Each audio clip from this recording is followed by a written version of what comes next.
Bem-vindo ao screencast sobre como conduzir um projeto de investigação, com particular incidência para a área da saúde.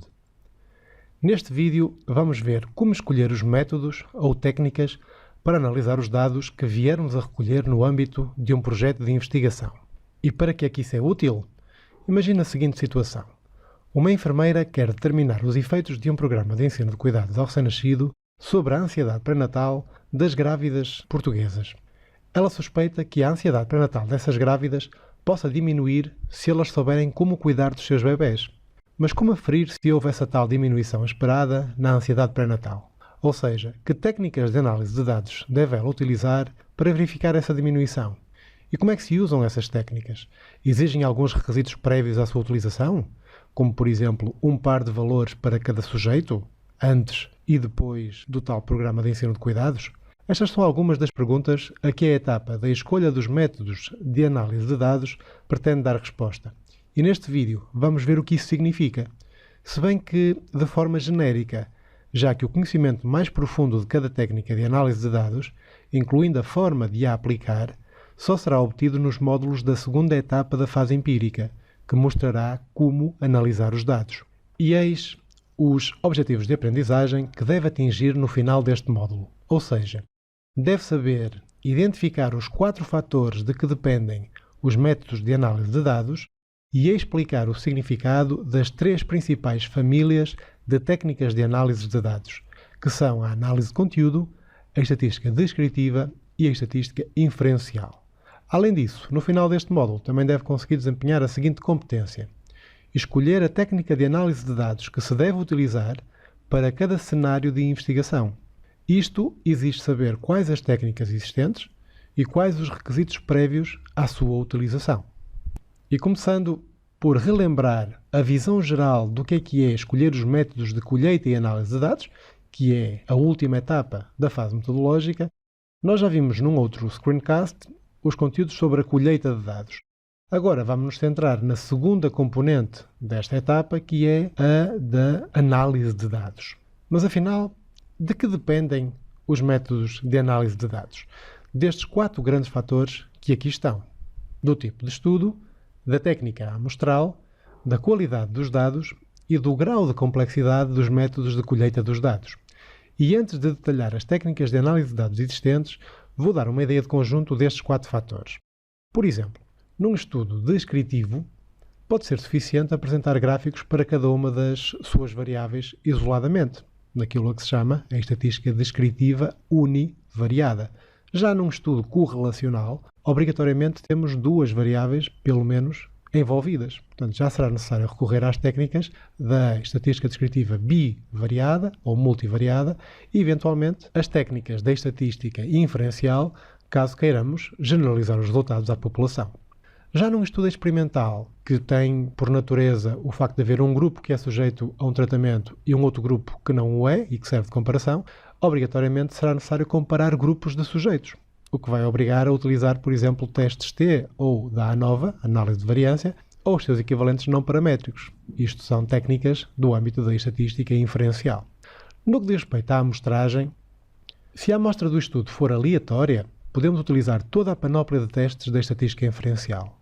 Já se a amostra for de conveniência, devemos cingir-nos às técnicas da estatística descritiva, porque ninguém garante que a amostra escolhida, por conveniência, representa toda a população. Logo, não devemos tentar generalizar os resultados a toda a população. Quanto à qualidade dos dados, já se explicou no módulo sobre definir as variáveis que, por exemplo, no caso de dados nominais, usam-se as frequências e a moda para caracterizar a amostra em estudo. Já para os dados ordinais, recorre-se às frequências, à amplitude de variação e aos valores da mediana. E para os dados quantitativos ou numéricos, calcula-se o desvio padrão, a variância e a média. Finalmente, se os instrumentos de recolha de dados forem mais estruturados, como por exemplo perguntas fechadas num questionário e ou mais quantitativos, como por exemplo medições numéricas de um aparelho, podem-se utilizar as técnicas da estatística descritiva e ou inferencial, consoante a técnica amostral utilizada. Já se esses instrumentos de recolha forem menos estruturados, por exemplo entrevistas, já teremos que utilizar técnicas do foro da análise de conteúdo. E começando então pelas técnicas do âmbito da análise de conteúdo, O que é que elas são? São técnicas que permitem analisar texto escrito em busca da frequência com que surgem referências às categorias de análise pré-definidas. Por exemplo, num texto de uma entrevista ou de uma revisão histórica, nós podemos procurar quantas vezes o sujeito referiu o termo stress ou algo semelhante durante a entrevista. Isso é uma forma de dar objetividade a algo que, por natureza, é subjetivo, é a opinião do sujeito que foi entrevistado. Mas ao medir a quantidade de vezes que surgiu aquela palavra-chave, que tem a ver com uma categoria de análise que já foi pré-definida à partida, nós conseguimos quantificar e conseguimos dar mais objetividade a esta análise. Uma análise de conteúdo deve obedecer a estas 3 características. Deve ser objetiva, sistemática e quantitativa. Objetiva significa que deve-se ter uma definição precisa das categorias de análise. Por exemplo, stress, ansiedade, depressão pós-parto, dependendo da área que nós estamos a analisar. Portanto, essas categorias de análise devem estar já definidas à partida, de modo a permitir que os diferentes pesquisadores que as possam utilizar obtenham os mesmos resultados. Se vier outra pessoa a fazer a análise de conteúdo, deverá obter os mesmos resultados.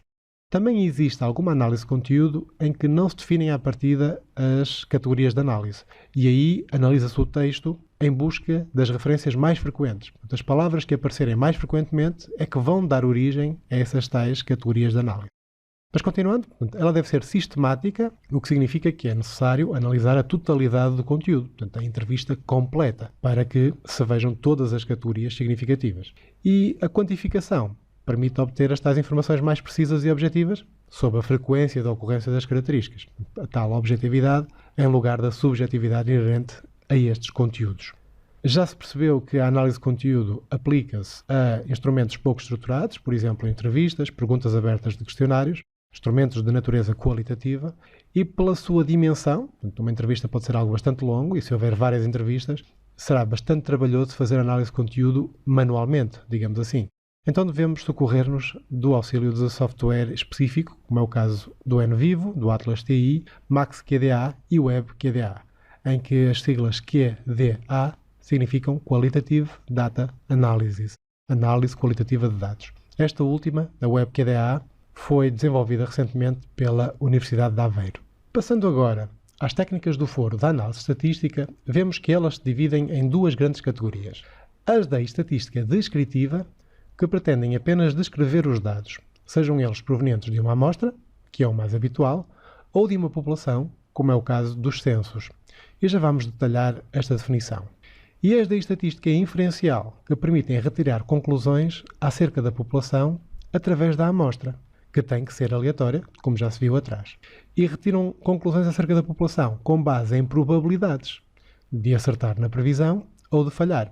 Esta incerteza nos resultados só existe na estatística inferencial, pois na estatística descritiva os resultados são válidos apenas para o grupo de sujeitos estudado, que são o todo em análise, e não uma parte incompleta do todo, que é uma amostra na análise inferencial.